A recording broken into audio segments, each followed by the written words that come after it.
Sa mga nagdaang kabanata sa parehong eksena kung saan inatake ng system si Zhong Zishan gamit ang malakas na kidlat, ngunit dahil nakakapit si Zhuang Zishan sa Black Phoenix, tinamaan din ito ng atake. At dahil dito, nagsimulang magdusa ang dalawa dahil sa matinding parusa ng sistema ni Zhong Zishan. At unti-unting nawawasak ang proteksyong harang na ginawa ni Black Phoenix sa kanyang katawan. Kitang-kita sa hindi kalayuan ang bakas ng malakas na kidlat ng system ng ating bida. Pagkatapos ng pangyayaring iyon, ipinakita na hindi gaanong naapektuhan si Black Phoenix. Ngunit lubos siyang nagulat nang makita niyang nasira ang kanyang protection. Samantala, ipinakita rin si Zhong Zishan na nasa masamang kondisyon. Sinabihan din ni Zhong Zishan ang kanyang sistema, na sa pagkakataong ito, ay sumobra ang kanyang sistema sa ginawa nito, gayunpaman nawasak pera nito ang proteksyon ng Black Phoenix. Matapos niyang kausapin ang kanyang sistema ay kanyang sinabi na ang kanyang sitwasyon ngayon ay hindi na maganda, kaya kailangan niya nang gamitin ang potion. Kinuha ni Zhong Zishan ang isang likidong protina mula sa system na makapagpapalakas sa kanya ng doble sa loob ng 10 minuto. Matapos inumin ito, agad na lumakas si Zhong Zishan ng 2 beses. Makalipas ang ilang sandali matapos inumin ng ating bida ang potion, ay naglalabas ito ng kakaibang pressure sa kanyang katawan. Nang makita naman ni Black Phoenix na muling nakatayo si Zhong Zishan, ay kanya itong ikinagalit ng husto at nagngit-ngit habang kanyang sinabi na papatayin niya ito ngayon. Ngunit bago pa siya makakilos, mabilis na lumapit si Zhong Zishan na nakahanda ang kamao na pakawalan ito sa kanya. Bago pa man siya makagawa ng aksyon ay tumama na sa kanyang mukha ang malakas na suntok ng ating bida. Ngunit hindi pa natapos ang ating bida sa kanyang ginagawa, dahil sunod-sunod itong nagpakawala ng kanyang atake. Ngunit agad na nakabawi si Black Phoenix ng malakas na suntok, na agad naramdaman ng ating bida na malakas ang tinanggap niyang suntok. Kaya naitulak din siya palayo dahil sa labis na lakas ng atake. Matapos itulak si Zhong Zishan, sinabi ni Black Phoenix, na kung akala ba talaga ni Zhuang Zishan ay kaya siyang talunin matapos lang sirain ang kanyang protection. Subalit, ang kanyang katawan ay kayang ilabas ang kapangyarihan ng body integration stage. Matapos niyang magsalita ay agad na ginamit niya ang kanyang teknik na kung tawagin niya ay Heart-Devouring Black Flame. Nang makita ng ating bida ang papalapit na atake ni Black Phoenix, agad niyang ginamit ang kanyang pamamaraan na kung tawagin niya ay Klapong Exercise. Sa lakas ng puwersang lumabas sa kanyang kamay ay nawala sa ere ang apoy ni Black Phoenix. Labis naman ang pagkainis ni Black Phoenix nang makita niya na nagawang mapawalang bisa ng ating bida ang kanyang atake. Pagkatapos nito ay nagsaad ang sistema kay Zhong Zishan, na ayon sa iyong lakas, kaya mong talunin ang isang taong may antas na mas mababa sa deity transformation level, ngunit kung lalabanan mo ang isang nasa deity transformation level, magiging napakahirap ito. Nang marinig ito ng ating bida ay sinabihan niya ang kanyang sistema, na alam mong hindi ko kayang talunin ang isang taong nasa deity transformation level, pero ibinigay pera nito sa kanya ang misyong imposibleng gawin. Samantala, ginamit ni Black Phoenix ang kanyang Divine Finger Technique upang atakihin si Zhong Zishan. Nalabis itong ikinagulat ng ating bida nang makita niya ito, ngunit bago pa man siya makagalaw ay tumama na ito sa kanya. Gayunpaman, napinsala din si Black Phoenix dahil sa paggamit ng teknik na ito. Ngunit, tiwala din siyang hindi na mabubuhay si Zhong Zishan pagkatapos ng atakeng iyon. Ngunit sa halip na mamatay ang ating bida, ay nagkaroon lamang ito ng matinding sakit ng ulo, at nang makita ito ni Black Phoenix ay hindi na lamang siya nakapagsalita habang nagdidilim ang kanyang paningin. Dito, muling nagsalita ang system kay Zhong Zishan, na ang agwat ng lakas ninyo ng kalaban mo ay napakalaki, kaya bibigyan niya ito ng isang pahiwatig. Matapos sabihin ito, ipinakita ng sistema sa mapa ang isang lokasyon at sinabing, na sa lugar na ito ang katawan ng isang 6th level Demon Emperor. At kung makuha mo ito, matutupad ang kondisyon para sa pag-upgrade ng system. Dagdag pa ng sistema na gawin ng host ang anumang kinakailangan upang maisakatuparan ang pag-upgrade. Matapos makita ang lokasyon, agad na tumakbo si Zhong Zishan papunta roon ng buong bilis. Nagngit-ngit sa galit si Black Phoenix at sumigaw, "Isa ka talagang ipis. At paanong buhay pa din ito at kung bakit hindi na lang ito namatay?" Pagkatapos niyang sabihin ito, lumabas siya mula sa katawan na ginamit niya at nagpakita ng tunay niyang anyo, na isang itim na phoenix, tulad ng ipinahihiwatig ng kanyang pangalan. Samantala, ipinakita si Zhong Zishan na mabilis na nakarating malapit sa katawan ng 6th level Demon Emperor. Nanlaki ang mata ng ating bida nang sandali niya itong makita. Ngunit bago pa siya makalapit ng tuluyan, biglang lumitaw si Black Phoenix mula sa likuran niya. Nang makita ang tunay na anyo nito, lubos na nagulat si Zhong Zishan. Ngunit, agad namang ginamit ni Black Phoenix ang kanyang itim na apoy at inatake si Zhong Zishan. Napakalakas ng atakeng ito na pati ang lupa ay nagsimulang mawasak at bumuo. Nakita ng system ang kapangyarihan ni Black Phoenix at agad na nagbabala kay Zhong Zishan, na mas makapangyarihan pa ito kaysa sa thunder attack na ginawa niya sa ating bida. Nagulat naman ang ating bida nang kanya itong malaman. Muling umatake si Black Phoenix gamit ang kanyang apoy at sinubukang hulihin si Zhong Zishan, ngunit tumalon ang ating bida at sinubukang hawakan ang katawan ng Demon Emperor. Sa wakas, isa sa kanyang mga daliri ang damay-kit dito. At sa sandaling dumampi ang kanyang daliri, agad niyang sinabihan ang kanyang sistema na ngayon na ang oras. At ay absorb na ito, ngunit kasabay naman ito ay ipinakita ang itim na apoy ni Black Phoenix na unti-unting hinihigop siya, at sa labis na init nito ay napasigaw siya ng malakas. Mula roon, lumipat ang eksena kay Little Moon, na matagumpay na nailabas sa kagubatan sina Teacher Leng at iba pang estudyante. Ngunit bigla rin niyang naramdaman ang presensya ng Black Phoenix at nagulat siya sa tinding aura na ito. Agad din niyang tinignan ang aurang sumabog sa gitna ng kagubatan. At napatanong siya na may halong pag-aalala, na kung maayos lamang ba ang kanyang brother Zhong Zishan. Muling bumalik ang eksena kay Zhong Zishan, na ngayon ay ganap ng binalot ng itim na apoy at dahan-dahang hinihigop sa loob nito. Habang nag-aapoy ang kanyang katawan, ay bakas sa kanyang mukha ang matinding paghihirap.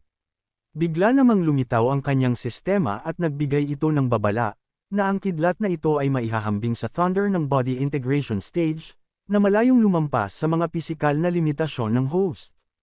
Malamig na sinabi ni Black Phoenix na kapag tinamaan ka ng aking heavenly thunder, ay kasamang mawawasak ang pisikal at mental nito. Ipinakita si Zhong Zishan na hindi na magamit ang kanyang buong lakas dahil sa pagkakabalot niya sa Black Thunder. Unti-unti din siyang nanghihina at nagsimulang mag-isip na mukhang mamamatay na siya. Sa sandaling iyon, naalala niya ang lahat ng mahal niya sa buhay, ang kanyang mga magulang, ang kanyang utosang babae, at pati na rin ang kanyang mga magulang mula sa kanyang nakaraang buhay. Sa kanyang pagbalik-tanaw, sinabi ng kanyang ina mula sa nakaraang buhay, na hindi dapat mamatay si Zhong Zishan at kailangan nitong mabuhay. Sa pag-alala sa kanilang mga salita, muling iminulat ni Zhong Zishan ang kanyang mata, na may punong-puno ng determinasyon. At sinubukang labanan ng Black Thunder kahit nalubha itong mapanganib. Ipinakita ng sistema na ang physical value niya ay nasa 75 na. Nakita naman ni Black Phoenix ang paglaban ng ating bida, kaya't sinabihan niya ito na kahit ano pa ang paghihirap na gawin niya, ay wala pa din itong silbi. Dagdag pa niya na matapos niya itong wasakin ay isusunod niya na ang Yulin Immortal Sect. Kasabay nito, naglabas pa ng mas maraming Black Thunder si Black Phoenix at sabay niyang sinabi kay Zhong Zishan, na ang iyong guro, ang iyong mga kasama, pati na ang iyong mga kaibigan, lahat sila ay papatayin niya mismo. Nang marinig ito ng ating bida ay muling naalala niya ang kanyang mga kaibigan. Ang bawat isa sa kanila ay sumagi sa kanyang isipan, at sa sandaling iyon, nakaramdam siya ng matinding pagnanais na iligtas sila.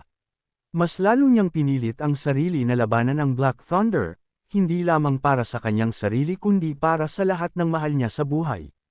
Habang patuloy na nilalabanan ni Zhong Zishan ang Black Thunder, ay nagsaad siya na nahirapan siyang mabuhay sa buhay na ito.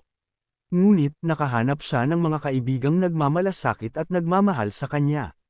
Kaya paano niya muling hahayaan na mawala ang mga ito sa kanya? Sa tinding determinasyon ng ating bida, ay mas tumindi ang kanyang pagnanais na labanan ang Black Thunder, biglang tumaas ang kanyang physical value ng isang beses. Kaya naging 76 na ang kanyang physical value. Nang makita naman siya ni Black Phoenix na patuloy na lumalaban ay kanya itong ikinainis. Sa galit, ginamit niya na ang kanyang buong kapangyarihan at nagpakawala ng mas malakas pang Black Thunder kay Zhong Zishan. Ngunit sa kabila nito, patuloy na nilabanan ni Zhong Zishan ang Black Thunder, at kanyang sinabi na kailangang magtiis pa ang kanyang katawan. Kasabay din nito ang patuloy na pagtaas ng kanyang physical value. Hanggang sa naabot na nito ang kailangang matugunan ng kanyang sistema sa pag-upgrade. Makalipas din ang ilang mga sandali ay natapos na din ang malakas na atake ni Black Phoenix, at naiwan ang makapal na alikabok at bakas ng pangyayari. Ngunit nang unti-unting lumino ang paligid, lumitaw ang ating bida na may seryosong ekspresyon, at ganap na ligtas at naging solido ang katawan. Kasabay din nito ang paglabas ng notification system, na binabati niya ang host sa pagpasok sa advanced stage ng muscle cultivation. Nang makita ito ni Black Phoenix ay labis niya itong ikinagulat, kaya pasigaw niyang sinabi na kung bakit hindi pa rin ito namamatay. At ang malala pa ang iyong katawan ay parang naging hindi na masisira. Sa matinding galit, sinabihan niya ang ating bida na kahit sirain pa niya ang sarili niyang kaluluwa, papatayin pa rin niya ito ngayon. Kasabay din nito ay inilabas niya ang kanyang buong kapangyarihan. Samantala, muling nagsalita ang system sa ating bida na ang host ay matagumpay na nakapasok sa panibagong yugto, at ang mga gantimpala ay pumasok na sa utak ng host. Ang mga teknik na ito ay napakahusay para sa iyong pagsasanay, at higit pa rito, ang epekto ng potion ay nananatili pa rin sa iyong katawan. Dagdag pa ng system ng may nakakalukong hitsura na harapin na nila ang kalaban habang nananatili pa ang epekto ng potion. Nang marinig ito ng ating bida ay napangiti siya at agad na naghanda, at kumuha ng isang napakapanganib na posisyon. At mabilis na sumugod patungo kay Black Phoenix upang atakihin ito. Nang makita ito ni Black Phoenix, lumipad din siya patungo kay Zhuang Zishan upang sabayan ito. Nang sandaling magsalpukan ng dalawa ay nagkaroon ng napakalakas na impact, na nagdulot ng pagkasira ng bundok at nahati ang kalupaan at kasabay ng pagbulusok ng dilaw na liwanag patungo sa kalangitan. Sa lakas din nito ay tumagos ang dilaw na liwanag at pagkasira ng espasyo sa kalangitan. Matapos ang isang oras, dumating ang isang elder mula sa Mountain Guardian clan sa lugar ng labanan. Nang makita niya ang bakas ng laban ay kanyang nasabi, na ang buong lugar na ito ay ganap na nawasak. Dagdag pa niya na kung ang laban bang ito ay talagang ang sa pagitan ng mga cultivator veterans ng deity transformation stage. Pagkatapos niyang sabihin ito, bumaba siya sa lupa. Ngunit sa kanyang pagbaba, nakita niyang nakahandusay doon ang katawan ng Demon Emperor. Pagkatapos makita ang katawan ng Demon Emperor, labis na nagulat ang elder ng Mountain Guardian clan at kanyang nasabi, na kung napatay na ba ang Demon Emperor. Narinig din niya na ang huling nakitang pumasok sa kagubatang ito ay isang disciple ng Yulin Immortal Sect. Kanya ding nasabi na kung posible bang napakalakas niya na kaya niyang patayin ang Demon Emperor. Agad na ginamit niya ang kanyang divine sense, sinubukang siyasatin ang buong paligid.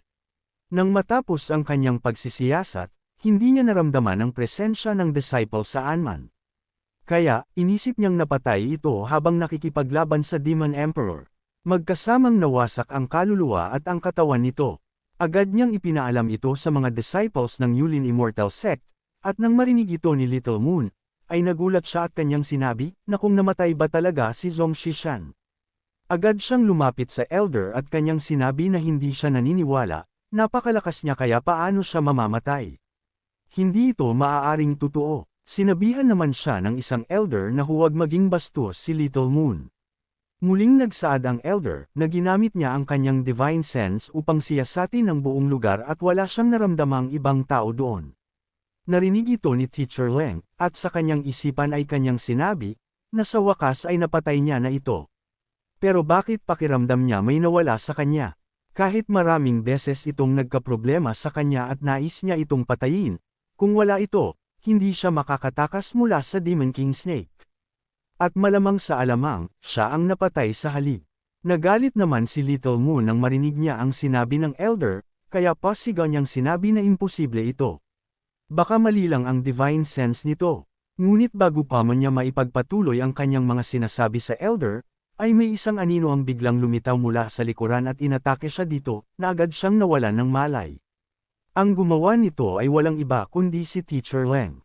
Nagsaad din siya na kailanman ay hindi nila mahuhulaan ang buhay at kamatayan.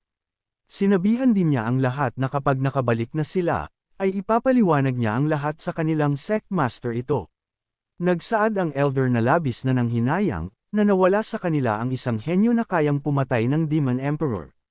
Dagdag pa niya na hindi rin sana imposible para sa kanya na maging isang tunay na immortal sa hinaharap. Inilipat ang eksena na kung saan naganap ang laban ni Zhong Zishan at ng Black Phoenix. At mabilis na lumipas ang 3 araw na kung saan maririnig ang isang boses na humihingi ng tulong, habang ang ating bida naman ay nakahandusay pa din sa lupa. Unti-unti rin siyang nagkamalay dahil sa ingay ng boses na humihingi ng tulong. Agad din na bumangon ang ating bida at kanyang nasabi, na napakasakit ng kanyang ulo. At pakiramdam niya ay parang magkakawatek-watek ang kanyang katawan. Habang sinusuri ang kanyang paligid, napansin niya si Black Phoenix, na unti-unting naglalaho. Sa parehong oras, napansin niya rin si Zhong Zishan, kaya't sinabi niya, na kung wala siyang pisikal na katawan, tuluyan na siyang mamamatay. Nagulat naman ang ating bida, kaya napasigaw siya na kung bakit hindi pa din ito patay. Habang nakaupo sa harapan ni Black Phoenix, sinabi ni Zhuang Zishan, na hindi ba't tinakot siya nito noon na wawasakin niya ang Yulin Immortal Sect. Kaya, kung ililigtas niya ito ay para siyang pumapasok muli sa kulungan ng leon. Ngunit biglang sumagot si Black Phoenix, na ayaw pa niyang mamatay. Kung ililigtas siya nito, sumusumpa siya sa langit na magiging lingkod siya nito at susunod sa lahat ng iuutos nito. Nang marinig naman ng ating bida ang mungkahi nito, ay napaisip siya na, kung magiging alaga niya si Black Phoenix, magiging kapaki-pakinabang ito para sa kanya. Matapos niyang makapag-isip ay kanyang sinabihan si Black Phoenix, na pumapayag siya, ngunit hindi niya alam kung ano ang kanyang gagawin. Sinabihan naman siya ni Black Phoenix, na kailangan lamang nitong pumatay ng Demon Beast, at ibigay sa kanya ang katawan nito, at kung mas mataas ang antas nito ay mas maganda ito. Bahagya namang nabigla ang ating bida ng kanya itong marinig. Napatigil naman siya nang biglang lumabas ang kanyang sistema. At nagsaad ito na dahil sa mga side effect ng muscle strengthening protein liquid, ang host ay kasalukuyang nasa mahinang estado at dapat iwasan ang labanan. Hindi naman ito itinanggi ng ating bida, at kanyang nasabi na sa kasalukuyan ay pakiramdam niya ay lubos na nanghihina ang buong niyang katawan. Kaya maaaring maging mahirap na makitungo sa isang ikatlong antas na demonyong hayop. Matapos niyang makapag-isip, ay gumawa siya ng palusot na tumingin si Black Phoenix sa kanyang paligid, at kung akala din ba nito ay makakahanap siya ng demonyong halimaw sa paligid. Matindi naman ang pakikiusap ni Black Phoenix, na iligtas siya nito, dahil sa hindi niya na kayang makatagal pa. Napakunot noon naman ang ating bida at nag-isip kung ano ang dapat niyang gawin. Makalipas pa ang ilang mga sandali ay bigla niyang itinaas ang kanyang daliri at kanyang sinabi na mayroon siyang naisip na paraan. Agad niyang inilabas ang kanyang inventory system at sinimulang hanapin ang kanyang naisip. Nang mahanap niya ito sa kanyang inventory ay agad niya itong inihagis kay Black Phoenix, na nagtataka. Sinabihan din siya ng ating bida na gamitin niya ito. Nasa loob-loob din ni Zhong Zishan, na ito ang mataas na kalidad ng protina na ginagantimpalaan ng Grand Elder's Mission. Hindi rin siya nagkaroon ng pagkakataon na kainin ito. Nang makita naman ito ni Black Phoenix ay biglang namuti ang kanyang mga mata, at kanyang nasabi na siya ay isang marangal na Ancient Black Phoenix, ay gaganap sa isang bagay na tulad nito. Pasigaw din niyang sinabi sa ating bida, na hindi ito isang katawan, na halatang isa itong manok na natalo na at handa ng lutuin.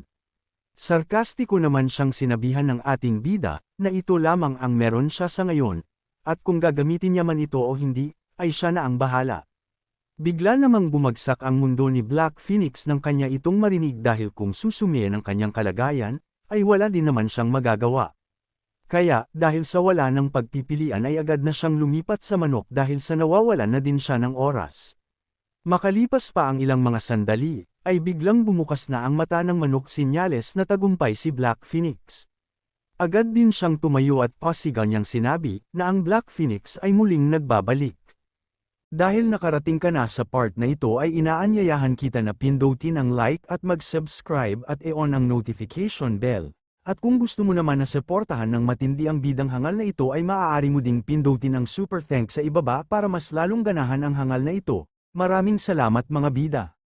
Matapos niyang sumigaw ay agad niyang sinubukan ang kanyang bagong anyo gamit ang isang pagsipa at pagwas-iwas ng kanyang pakpak.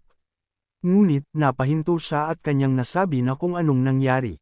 At kung bakit mas maganda pa ang compatibility ng katawan na ito kaysa sa Demon Emperor. At kung ang kanyang banal na kaluluwa ay gumaling at pinainit niya ang katawan na ito, kung gayon kaya niyang maabot ang kanyang kalakasan. Ngunit sadyang hindi talaga kaakit-akit ang katawan na ito. Agad niyang ginamit ang kanyang kakayahan na magbago ng kanyang anyo. Matapos ang kanyang ginawa ay kanyang nasabi na mukhang mas maganda na ito ngayon. Nang makita naman ito ng ating bida ay bahagya siyang nainggit. Kaya sinabihan niya si Black Phoenix na punit na rin ang kanyang damit, kaya dapat ay kuhaan siya nito ng bago. Napakunot noon naman si Black Phoenix nang kanyang marinig ang sinabi ng ating bida. Ngunit gayon pa man ay sinunod niya pa rin ito at agad na binigyan ng bagong kasuotan ang ating bida. Ngunit nang makita ito ng ating bida ay kanya itong ikinagalit, at kanyang sinabihan si Black Phoenix na anong klaseng damit ito. Ang gusto niya ay ang kanyang orihinal na ginagamit. Sinabihan naman siya ni Black Phoenix na medyo demanding ang ating bida. Subalit sinunod pa din niya ang gusto ni Zhong Zishan. Nang maibalik naman ang kasuotan ng ating bida ay kanya itong ikinatuwa, at kanyang nasabi na mukhang mas maganda ito. Ngunit bigla silang napatigil nang biglang kumalam ang kanyang tiyan. Sinabihan niya si Black Phoenix na nagugutom siya, kaya maghanap ito ng kanyang makakain. Nainas naman si Black Phoenix at kanyang sinabihan ang ating bida, na bilang isang marangal na Ancient Black Phoenix, ay sa tingin ba ni Zhong Zishan ay isa siyang servant nito.